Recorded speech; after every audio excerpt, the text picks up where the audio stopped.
Hello everyone, and welcome to our Week 4 talk. Today, we are hosting Dr. Jim Spencer, who will be talking about the problem of antimicrobial resistance. Jim did his PhD at the University of Bristol with the late Tony Clark, and then worked as a postdoc with Vladek Minor at the University of Virginia and at the UK Institute of National Research with Steve Gamblin. He is a reader of microbiology at the University of Bristol and is working on several aspects of the antimicrobial resistance problem, including studying tuberculosis and the mechanism of beta-lactamase enzymes. If you have any questions for Jim during the talk, please put them in the comments section and I will read them out for you. Jim, I am so glad that you have joined us today. I will now hand over to you and your exciting presentation. Thank you very much, Anka. I hope everybody can see and hear me. I'm really honoured to be invited. I confess that I hadn't realised the distinguished history of the Oxford University Scientific Society until I looked you up on the web recently, and so it really is a great privilege to be here. I'm going to try in the next 40 or so minutes to give an overview of a really huge subject, and by necessity really it's got to be selective and biased very much by my own areas of interest. But I'm going to attempt to do the following things. So I'll start by making a few comments about the development of antibiotics with a little bit of historical perspective. I'll say something about how resistance has emerged and make some comments on where I see the major problems of antimicrobial resistance being at the moment. And then I'll talk about some of the possible routes by which resistance might be overcome. And in the last part of the talk, I'll get a little bit closer to some of my own research. So I'm going to talk about resistance to beta-lactams, that's the penicillin type antibiotics and their relatives, mediated by degradative enzymes, those are beta-lactamases. And that to some extent illustrates what, if you like, is an arms race in antimicrobial resistance between bacterial evolution on the one hand and human ingenuity, particularly medicinal chemistry, on the other. And I'll wrap up with a few concluding comments at the end.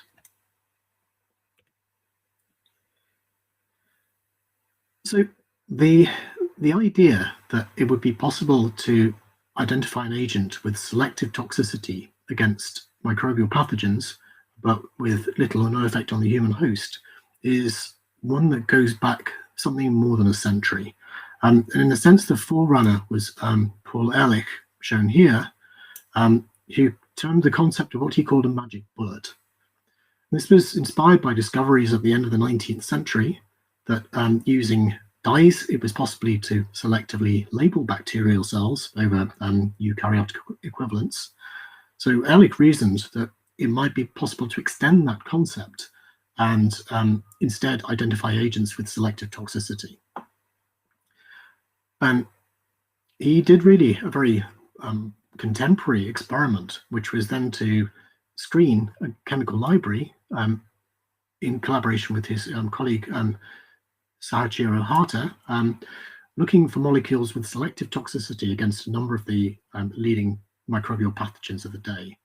And the most famous discovery was of the agent salvarsan, which is an arsenic-based compound, which was demonstrated to have toxicity against Treponema pallidum, the cause of syphilis. And this discovery really transformed the outlook for patients with syphilis, which was endemic in much of the world at the time. So all of this took place immediately preceding the First World War, and that discovery was an inspiration to a number of scientists who came after. And the most famous of these is probably Alexander Fleming. Fleming's discovery of penicillin is well known. Not quite so well known as the work in Oxford by Florey, Chain and Norman Heatley, who were able to take Fleming's identification of an antimicrobial substance, penicillin, produced by penicillium mold, and extract sufficient penicillin to make it useful to treat infections in human patients.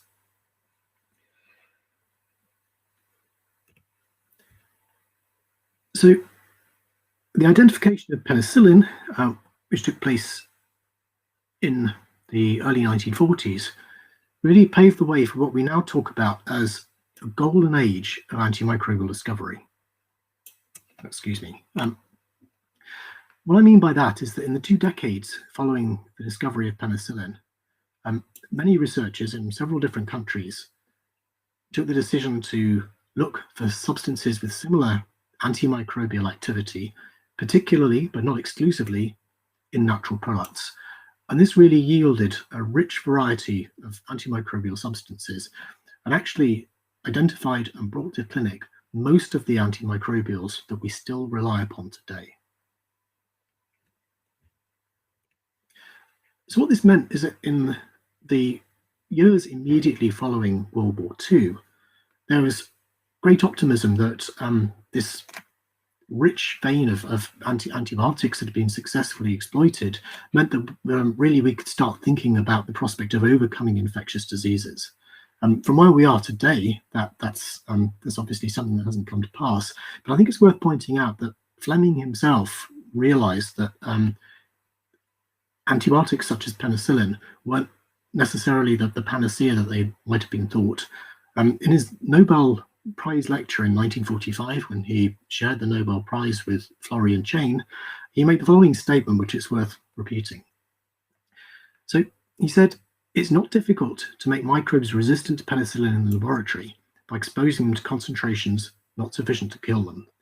And the same thing has occasionally happened in the body." What he then said was that the time may come when penicillin can be bought by anyone in the shops. Then there is the danger that the ignorant individual could underdose themselves, expose their microbial flora to a sublethal dose, and in that way elicit resistance. And as he states, he wasn't speculating here. He was aware that resistance had already been identified in the laboratory. Indeed, an enzyme that degraded penicillin had already been identified by Abraham and Chain, working in Oxford, before any human being had ever been dosed with the drug. So it was clear already to Fleming that antimicrobial resistance was a prospect that might limit the efficacy of drugs like penicillin.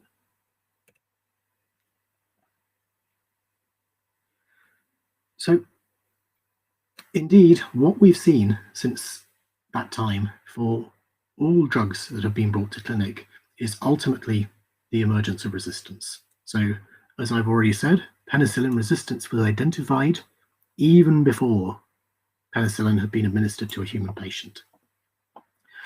Sometimes resistance emerges that quickly. In other cases, it can take decades. So, glycopeptides like vancomycin, key drugs for treating methicillin-resistant Staphylococcus aureus, resistance to glycopeptides was not detected until the mid-1980s, more than 3 decades after these drugs were first brought to clinic. So the emergence of resistance happens on a very variable timescale, but so far it has always happened. And that's true whether antibiotics have been based upon natural products or whether they are entirely synthetic molecules with no equivalent in nature.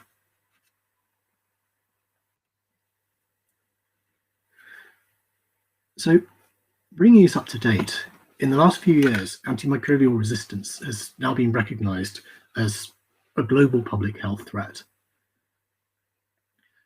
In large part, that's been down to the work of Professor Dame Sally Davis, the former Chief Medical Officer of the UK, who really worked tirelessly to raise awareness of antimicrobial resistance at both UK and international levels. That motivated the UK government to commission the economist Jim O'Neill, who's perhaps better known for terming the phrase of the brick economies, to work with to produce a report to identify the scale of the problem of antimicrobial resistance and attempt to identify some potential solutions that could be implemented. So O'Neill came up with some fairly alarming predictions, and these are a couple of images taken from his report. The first concerned the likely impact of antimicrobial resistance. His estimate was that at present, in the time of writing is 2016, there are around 700,000 deaths per year globally that could be attributed to antimicrobial resistance. And that's likely to be a low estimate. If nothing was done, O'Neill projected that by 2050, that number of deaths would rise to 10 million, so outstripping, for instance, the current level of cancer deaths of over 8 million per year. The economic consequences would also be extraordinary. He projected a total loss of global gross domestic product of over $100 trillion by 2050 if interventions were not put in place. And of course, this would be transformative for modern healthcare. So procedures which are now almost routine, like joint replacements, for example, would become unviable because of the risk of untreatable infections, which would be associated with those processes. The prophylactic antibiotics, which we use now and which these procedures rely on, would of course no longer be available. But what O'Neill also projected was that the impact of antimicrobial resistance wouldn't be restricted to surgical procedures in relatively high resource settings. Indeed, the main burden of antimicrobial resistance is projected to fall on low and middle income countries, particularly in Africa and in Asia. And here, where infectious diseases that are potentially treatable, like diarrheal diseases or respiratory infections, pneumonias, the prospect of these being untreatable by any available drugs obviously is one that raises considerable alarm.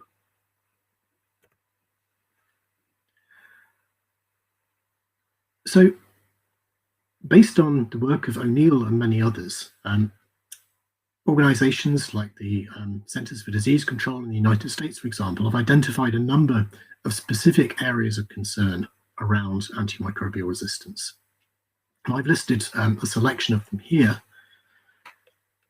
I would divide these roughly into two categories. And the first of these would be organisms responsible for opportunistic healthcare-associated infections of patients, typically in secondary care. So organisms that are able to colonize compromised individuals, so perhaps who are recovering from major surgery, or elderly patients with weakened immune systems. So these would be organisms like MRSA, methicillin-resistant Staphylococcus aureus, shown here in this image, specific opportunistic bacterial pathogens with resistance to particular drugs, so the glycopeptide-resistant Enterococci that I mentioned a moment ago, various organisms like E. coli and its relatives expressing specific resistance to particular types of beta-lactam antibiotics, more of those later in the talk, and also a range of opportunistic environmental organisms that are typically refractory to a wide range of antibiotics and can readily acquire additional resistance to make them extremely difficult to treat. So there's a variety of resistant organisms which are already causing substantial concern in healthcare settings. But what's also important is the emergence of resistance in the community. And while organisms like E. coli, for example, which is the most common cause of urinary tract infections in the community, are also associated with community-acquired resistance, the threat extends to other pathogens such as Neisseria gonorrhoeae, shown here, the cause of the sexually transmitted infection gonorrhea, where we're already down to the last couple of antibiotics and starting to see strains that are only treatable with invasive and injectable therapies. And then looming over all of this is the prospect of drug-resistant tuberculosis. And I think it's worth digressing just for a moment to say something about the tuberculosis situation. This is a slide from the World Health Organization. Although I teach a little bit about tuberculosis, the statistics associated with TB always give me pause. As you may be aware, TB is one of the three main infectious killers in the world today, the other two being HIV and malaria. very roughly 1/4 of the world's population is infected with TB. Most of those individuals have latent tuberculosis and won't know that they have it. But every year, there are around 10 million new cases of TB disease identified and around 1.3 million deaths. Now, for the last couple of decades, TB has been associated with the ongoing HIV pandemic, but increasingly we're seeing a growth in multi-resistant strains of the causative organism. So multiple drug resistant, or MDR TB, is described as being resistant to the two major tuberculosis drugs, rifampicin and isoniazid. Towards 600,000 of these 10 million new infections are now associated with multi-resistance. The proportion of deaths due to multi-resistant TB is, as you might expect, considerably higher. And in large part, multi-resistance TB, it's now clear, is associated with individuals who have previously been treated for TB disease and, for whatever reason, non-compliance, poor access to medicines, may not have entirely resolved the disease. And of course, that would come as no surprise to Fleming, speaking decades ago.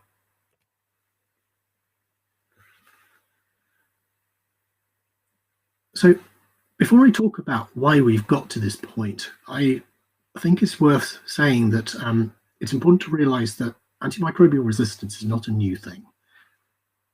We've had access to antibiotics for a little over 100 years, if you count Salvarsan.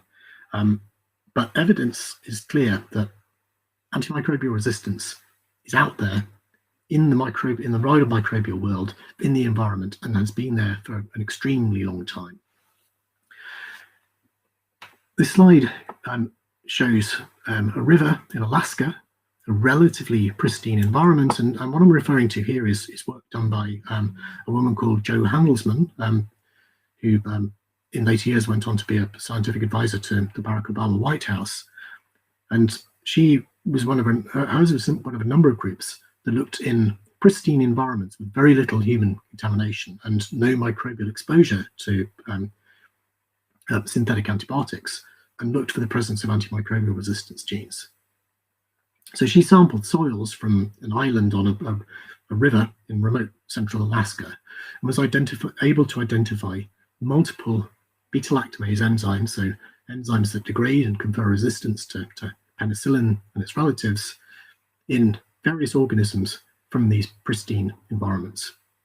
And moreover, in the lab, she was able to show that these genes could be transferred from these environmental species into human-relevant pathogens such as E. coli. So it's very clear, as we are better able to understand the microbial environment, that resistance has been around for a long time, and there is an environmental pool of resistance genes which long predates our use of antibiotics and has the potential to be mobilized into human pathogens.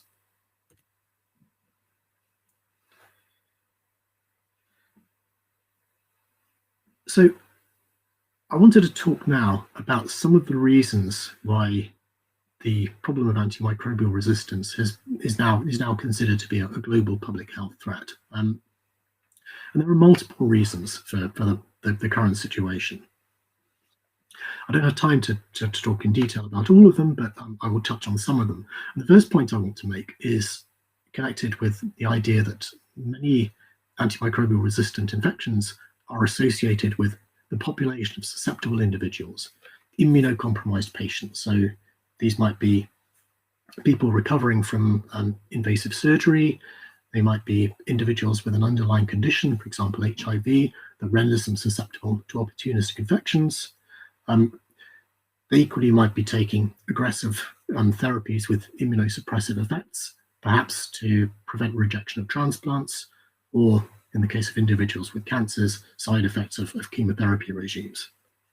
And this slide simply shows the increasing incidence of cancer registrations in the UK over the last few decades. This, of course, is associated with lots of factors. Our ability to recognize disease more readily, our aging population, and most cancers are diseases of the elderly. But it's clear that the population of susceptible patients is growing. We've also clearly been unwise on occasions in our use of antibiotics. This is a somewhat contentious subject. So certainly in the UK, I think many vets would feel that veterinary and agricultural use of antibiotics has been somewhat unfairly labelled as the source of all our troubles. But nevertheless, it is pretty clear that in some circumstances, intensive agriculture has, and in some places still continues to rely upon the use of antibiotics. And that's both to enable high stocking densities while suppressing the infections that would otherwise be associated with those, and also to promote growth, to ensure that more of the animal's food intake is converted into growing its own tissue rather than its associated bacteria. But our use of antibiotics has also been questionable in human medicine. This is data from the O'Neill report. They looked at respiratory infections in the US and estimated that of the 40 million annual prescriptions for antibiotics, over half of those, 27 million, were probably unnecessary. So for instance, patients whose respiratory infection had a viral rather than bacterial origin. So it's been clear for multiple reasons that antibiotics have often been prescribed to human patients where they are not necessary and may on occasions even be detrimental.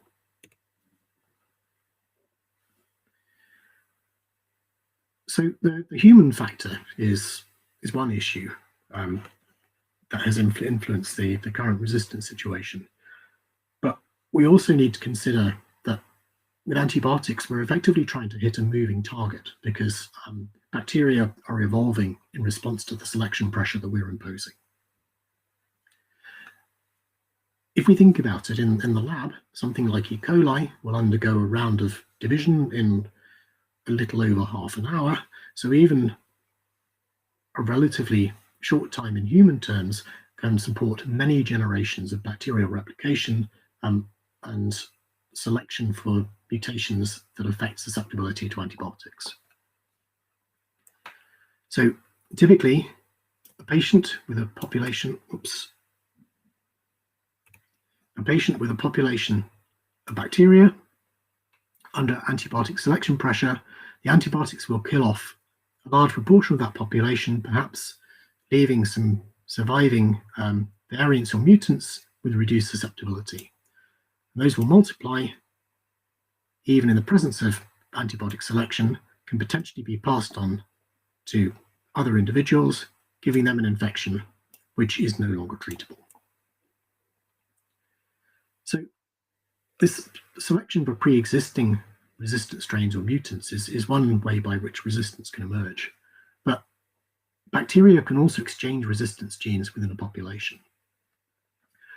Bacteria don't have sex, but they are promiscuous. They can readily, by a number of mechanisms, exchange genetic material with other bacteria in the close environment, even when those other bacteria are of different species. And in particular, I want to draw your attention to these small circular pieces of DNA separate from the main bacterial chromosome that can readily be passed from bacterial cell to bacterial cell and frequently contain genes that are responsible for antibiotic resistance. So this movement of antibiotic resistance genes on plasmids horizontally within a bacterial population can rapidly give rise to a large population of resistant organisms. So on top of this, we have also seen a severe diminution in the rate of antibiotic discovery since the golden age of the 1950s and early 1960s. With one exception, not shown on this slide, and that's a drug specifically used to treat TB, there have been no new classes of antibiotics discovered since the mid-1980s.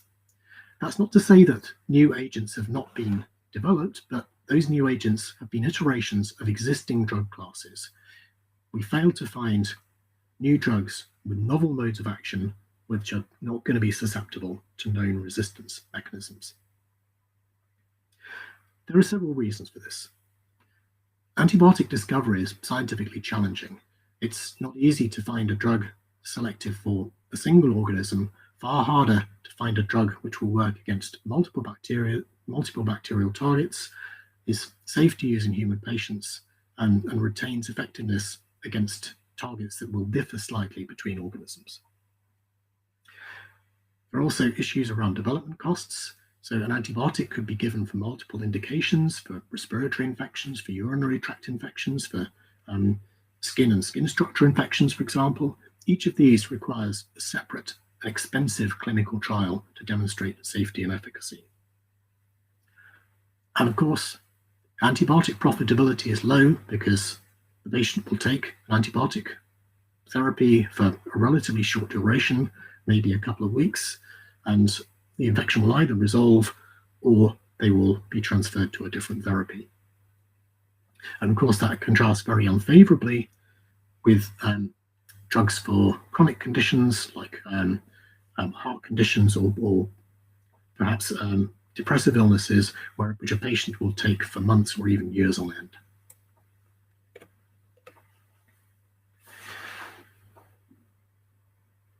Those then are some thoughts about why we are in our current situation. What can we do in the way of possible interventions? The O'Neill report makes 10 separate recommendations about how one might counter bacterial infections and the antibiotic resistance crisis. I'm just going to talk about 4 of those. The first of these is to be smarter about our use of antibiotics. Resistance can come at a cost for bacteria in the sense that the mutations that or modifications that confer antibiotic resistance may make the organism less fit compared to its antibiotic susceptible brethren.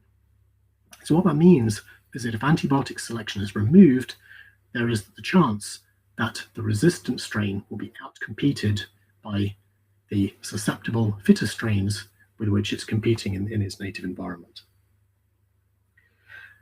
This is one example of where this appears to be the case. So what this slide shows is data from a survey of resistance in E. coli to the antibiotic colistin in farmed pigs in China. The backstory here is that colistin is a drug that is used as a last resort agent in human medicine to treat infections by organisms resistant to other types of treatment. It is quite toxic, so it's not widely used, but it has a unique and important place in the antibiotic arsenal. Unfortunately, it's also been widely used in intensive agriculture. So it was perhaps no surprise that in 2015, a plasmid-mediated resistance gene was identified in an E. coli strain that came from a pig and subsequently was identified in E. coli from human patients. So this work caused the Chinese government to take action. And in early 2017, they banned colistin use in agriculture. And so what this slide shows is data reporting the prevalence of colistin resistance in E. coli before and after the ban took effect. Don't worry about the colors, they refer to different genetic supports for colistin resistance. The message is simply that the incidence of colistin resistance decreased markedly once colistin selection pressure was withdrawn. Now, similar experiments or programs being conducted on antibiotics used in human medicine. This doesn't work for all antibiotics and in all situations, but in certain circumstances, regulating antibiotic use can be effective.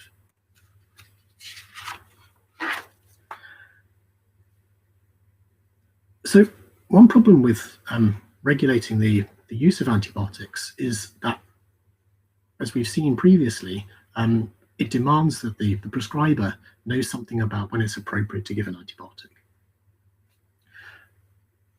In the case of GPs, for example, it's not always apparent when a patient presenting with symptoms will be suffering from a bacterial or viral condition. As we saw in the example of respiratory infections in the US, in a large number of cases, prescribers give antibiotics when the underlying cause of the disease is viral. But they don't know that, and they're essentially working blind. Similarly, in secondary care, a patient with a severe infection, suspected sepsis, for example, they need antibiotics fast, or their outcome will significantly deteriorate. So in those circumstances, the prescriber needs to give an empiric therapy, a broad spectrum agent, without knowing what pathogen they're dealing with and what its profile of susceptibility to drugs is. So if prescribers had access to diagnostic information, which would quickly give them an identification of the pathogen present and ideally its drug susceptibility, that would enable us to use drugs only when necessary and use the right drug for the right infection. There are multiple efforts to try and improve diagnostics to make this possible. This is one example of work I was involved in. This is very much laboratory rather than clinically based. But what we're trying to do here is detect modifications to the RNA component of the bacterial ribosome, the addition of these methyl groups that are associated with resistance to specific antibiotics. What we've done is use specific probes attached to colored dyes that will bind to the target sequence on the ribosome in the absence, but not the presence, of the modification associated with resistance. And by imaging these organisms in the presence of combinations of the different probes, and merging the resulting data, we can get a picture at an individual cellular level of which of these organisms is containing modifications associated with a resistance phenotype. And while access to the sophisticated microscopy infrastructure isn't going to be possible in a clinical lab, it at least shows that the principle that detecting resistance rapidly is something that can be possible. And I think in the next few years, this will transform antibiotic prescribing.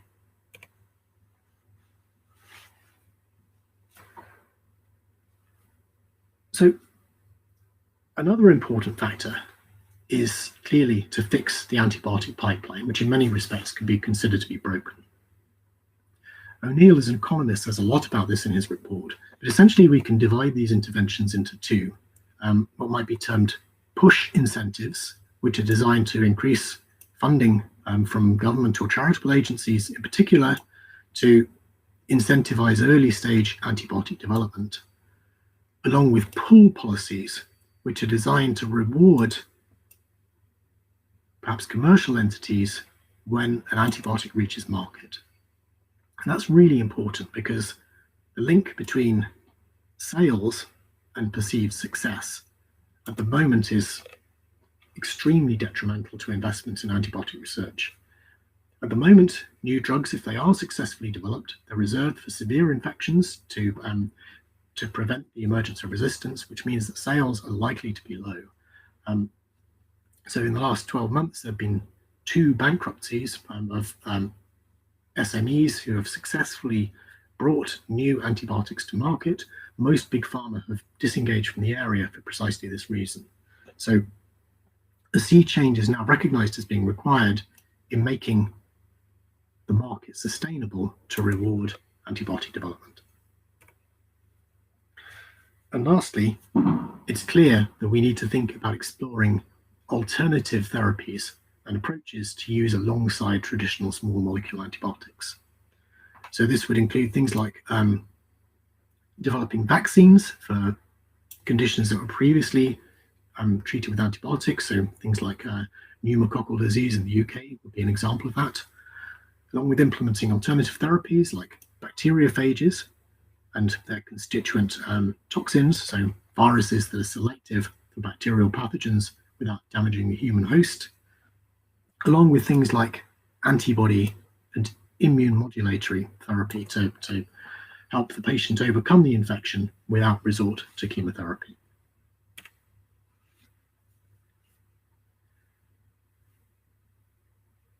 So in the last few minutes of the talk, I'm going to turn now to talk about something closer to my own research, and that's the ongoing resistance arms race between bacteria and medicinal chemists associated with resistance to beta-lactams, that's penicillin and its relatives.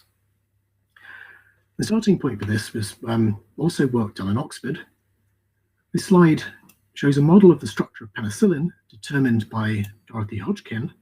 I want to draw your attention to this four-membered ring in the center of the molecule, which is the part of the penicillin molecule that is responsible for its antimicrobial activity. So that's shown here in this stick diagram.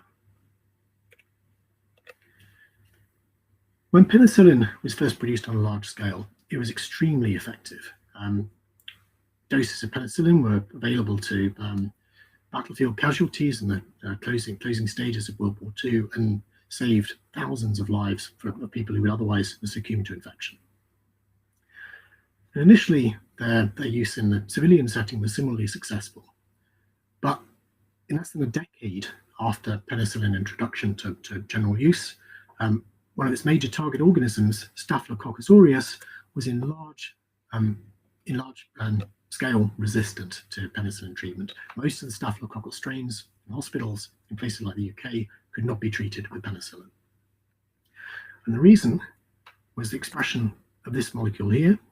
This is a beta-lactamase, an enzyme that confers resistance to penicillin by degrading the four-membered ring, yielding a ring-open product with no antimicrobial activity. The solution to this resistance was to modify the penicillin scaffold by changing this position here, generating a new drug called methicillin. Methicillin was not susceptible to degradation by the Staphylococcus beta-lactamase and successfully treated those resistant strains. And of course, we now know that Staphylococcus aureus has emerged in its methicillin-resistant form. That's by a different mechanism that I don't want to go into today. What I want to turn my attention to instead is the importance of beta-lactamases to resistance to penicillins and a second type of bacteria, E. coli and its relatives. Now, when penicillin was first discovered, it was not effective against E. coli, and it required a second modification, the addition of this amino group here, to enable penicillin to get into the cell and kill E. coli bacteria. These aminopenicillins successfully extended the spectrum of penicillin activity to include many additional bacteria. But of course, as with Staphylococcus aureus, widespread aminopenicillin use selected the appearance of beta-lactamases in E. coli that could transfer on these mobile pieces of DNA, plasmids, across multiple bacterial species. Fortunately, work again in Oxford had identified a new class of beta-lactam antibiotics, the cephalosporins, and although the first cephalosporins to be introduced were also susceptible to E. coli beta-lactamases, modifying the cephalosporin scaffold with this bulky oxyamino substituent on its side chain made a drug that the E. coli beta-lactamase could no longer recognize and break down. What in turn took place is an acquisition of modifications of particular positions shown in red on the E. coli beta-lactamase scaffold to generate a so-called extended spectrum enzyme that was resistant to oxyaminocephalosporins or could break these drugs down, as well as aminopenicillins. And this has led to a reliance on the final class of beta-lactams, the most powerful of these drugs. These are the carbapenems, so they have a different ring next to the beta-lactam ring to penicillins and cephalosporins. They are powerful, broad-spectrum drugs effective against many different bacteria and often used as empiric therapy for the most severe types of infections in the healthcare setting. But as we can expect, the selection pressure imposed by carbapenem use has seen the dissemination on a worldwide scale now of beta-lactamases able to break down these drugs in addition to other types of beta-lactams. And strains of E. coli and related organisms with the ability to degrade carbapenems are now among the organisms that are causing most concern in the clinical community. And at this point, we've effectively run out of new classes of beta-lactams. So an alternative approach is necessary. And alongside beta-lactam development, the other activity in this field has been to identify strategies by which beta-lactamase producing bacteria can be countered by a combination of a beta-lactam antibiotic and a second drug that specifically inhibits the beta-lactamase responsible for resistance. And this slide shows an example of this. What we have here is an agar plate. It's been coated with bacteria, and on top of that has been applied 2 paper discs, one of which contains ceftazidime, and one ceftazidime together with the second agent clebulinate, which is a beta-lactamase inhibitor. What we can see is that this clear zone around the disc indicates an area of the plate on which bacteria cannot grow. And with ceftazidime alone, this area is pretty small because the presence of the beta-lactamase in this organism means that it can tolerate ceftazidime up to reasonably high concentrations that escaped from the disc into the surrounding agar. But if we add the beta-lactamase or resistance inhibitor, we can see the size of this zone of killing increases because the resistance mechanism has been blocked. Now, clebulinate has been in use for a few decades, but unfortunately it's not effective against enzymes, in particular that degrade carbapenem antibiotics. And much activity in the area, including in Professor Schofield's lab in Oxford, has been centered around better beta-lactamase inhibitors that effectively combat more different types of beta-lactamase. The molecules shown here are all now in clinic or in very late clinical trials, and all have significantly expanded spectra of activity against a wider range of the beta-lactamases that are out there in the clinic. And in particular, this boron-based molecule here, taniborbactam, effectively inhibits almost all of the beta-lactamases that are currently circulating in clinical strains. It's not in the clinic yet, but it promises to be an exciting development for beta-lactamase-mediated resistance. And that's where I think I need to conclude. So in summary, I told you that while antibiotics have transformed medicine over the last century, resistance is not a new thing. It's been around much longer. We have, however, contributed to the current situation by our over or inappropriate use of antibiotics, a loss of focus on antibiotic development, and that together has exacerbated the resistance problem and means that we are in a situation where we have relatively few effective antibiotics and may lose these in the future. I think we have realized now that a combination of approaches is required to rectify this. And I think by making progress on several things, on controlling antibiotic use, on making rapid diagnostics widely available to enable smart prescribing, as long as developing new drugs and alternative therapies, does give some grounds for optimism. But we need to temper that with the idea that the extraordinary ability of bacteria to adapt and change in often surprising ways means that resistance will always be with us. So this is an issue that we will have to continue to deal with long into the future. And with that, it only remains for me to thank a few people. My research group, I haven't really talked about their work, but it's been a pleasure working with all of them, and I of course rely on their efforts for everything that we do. My collaborators, I've only been able to list the PIs, but of course it's their respective research groups who do the work, and that's collaborators in Bristol, elsewhere in the UK, and in other parts of the world as well. Work in my lab has been funded by UK funders, the MRC, EPSRC, and BBSRC, as well as the US National Institutes of Health. And with that, it just remains for me to thank Anchor and the Society again for the invitation, and you for your attention, and I'll be pleased to answer questions. Thank you, Jim, for such a fantastic talk. It's always great to hear on such an interesting topic, especially one that I think needs more exposure in the media and in the public sphere in general. So we've got a few questions coming up. So let me have a look at the first one, if we can bring that up, please. So this is from Wojciech. Sorry if I mispronounced that. Is it possible for bacteria to lose resistance to a certain antibiotic after decreased exposure over a certain period of time? Sorry. That's a really good question. That doesn't have a simple answer. In some circumstances, yes. In other circumstances, no. I tried to allude to this when I talked about the colistin situation.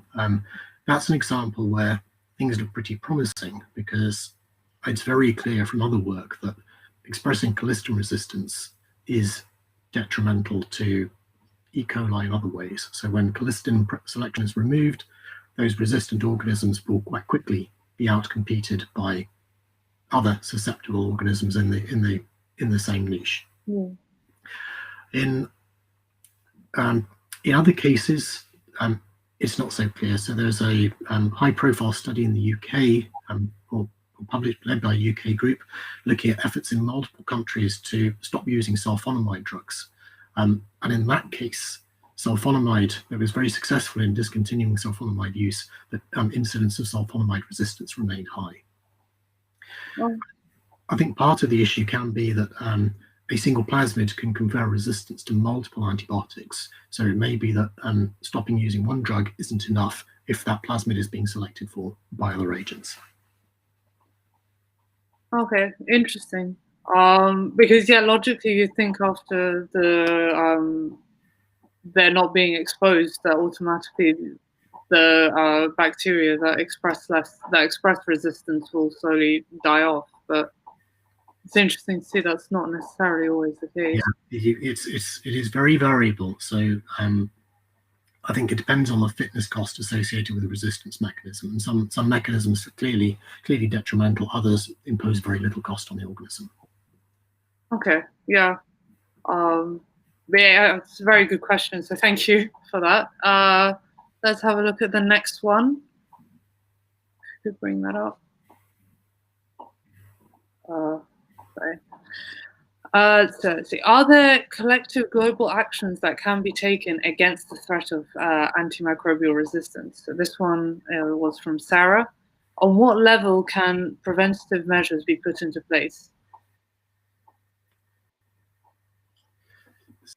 So that's a great question. So organisations like the WHO, they are engaging at an international level. One of the recommendations from the O'Neill report was precisely that, having coordinated international action. So I think that extends to making drugs available to people who need them. So, for instance, I mentioned for TB that poor compliance with treatment regimes or lack of access to drugs, that means people don't finish taking the course of antibiotics that goes on for months necessary to treat TB, will select for resistant strains. So a cornerstone of the WHO's TB treatment strategy is making sure that access to drugs is there for people who need them for the entire duration of the course. I think having coordinated action to ensure that drug availability is appropriately regulated is important. I think there are also issues around the availability, perhaps of in many parts of the world, of counterfeit antibiotics that maybe contain a reduced or minimal concentration of the active ingredient, and then can also select for resistance. But it's really important that countries work together. I think it's an area where in the past there's been an attribution of perhaps or an element of finger pointing about particular parts of the world where there's been observed to be high prevalence of resistance and or potentially less stringent regulation. It needs to be something that is coordinated and cooperative. Yeah, absolutely. Like, I know definitely in some places when you go abroad, like, it's so much easier to get. You can sometimes even get antibiotics without prescription, and not having some sort of coordinated effort across the globe is, I think, would be quite detrimental to that, because bacteria don't really understand borders and stuff like that. They'll just spread. Oh, for sure. And international travel is definitely a risk factor for resistance transmission. So for carbapenem resistance that I mentioned briefly, the initial spread of some of those resistance mechanisms has clearly been associated with strongly connected by cultural and other ties, and where there are high amounts of travel between those locales.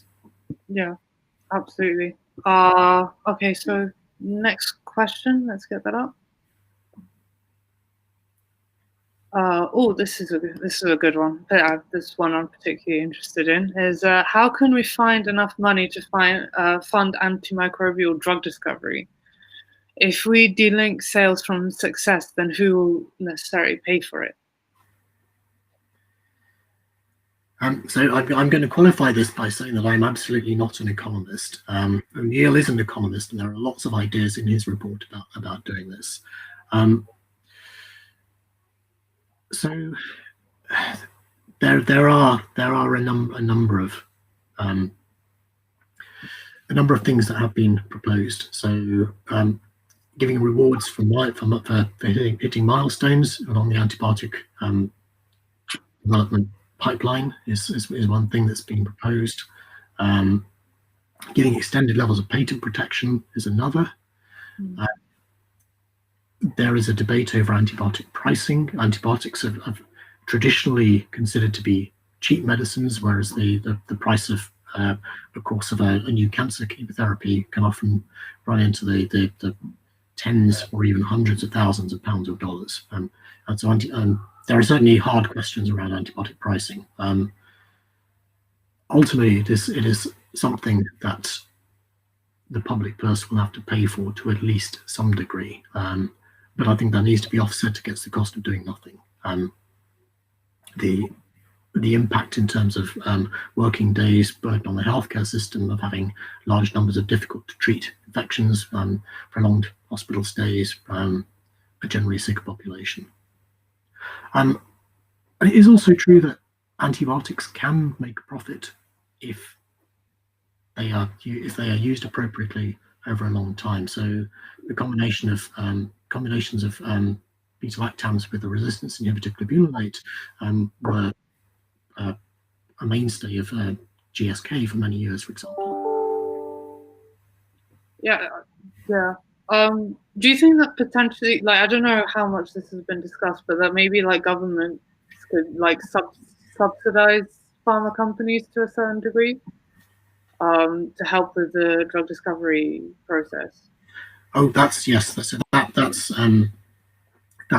is already happening on some scale. So organizations like CARBEX, which is a cooperation between US and UK agencies, so supported early stage drug discovery in academic and SME settings as well. The European Union, through initiatives like Enable, have been looking to fund antimicrobial research, often as a cooperation between pharma companies and non-profits, which in some circumstances has been a way of de-risking antibiotic discovery. The new TB agent that I referred to briefly, bedaquiline, that's maybe an exemplar for the kind of thing that might work. So bedaquiline was originally identified in pharma, but the company, I'm afraid I can't remember which the company that initially came up with it, they felt unable to take the financial to bear the financial burden on their own of developing it as an effective drug, and so it took a combination of funders, some governments, some NGOs, the Gates Foundation, I believe, that ultimately was able to take it successfully to the clinic. Yeah. Do you think there's potentially any ways that the process can be of discovering antibiotics can be streamlined to a certain degree?